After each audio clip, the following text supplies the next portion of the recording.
Apples.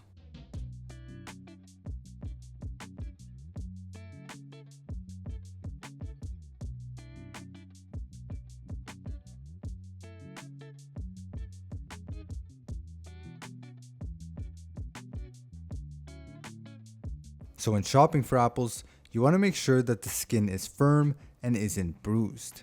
Another trick is to check the stem. It should be tight to the core and won't be easy to remove.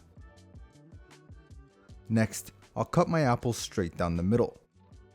As for the seeds and core, we can remove them with a melon baller like I'm doing here.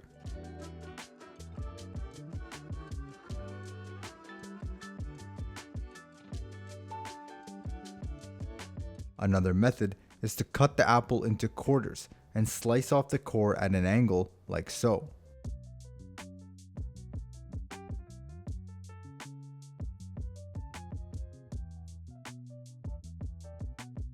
I'll then slice this quarter into two and give these a quick dice.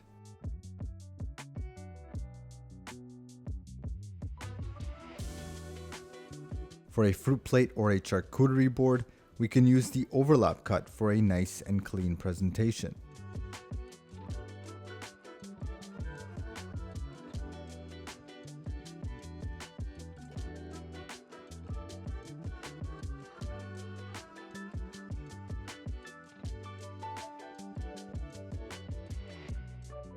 We can also cut the half like so, which can give us a larger slice for an apple pie.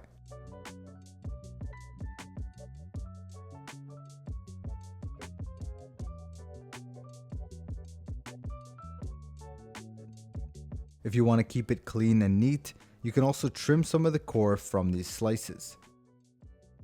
So we have our large slice, ready for an apple pie or baked with some cinnamon sugar, our small slices, great for charcuterie boards, and our large dice, great for sauces or to toss with salads for texture.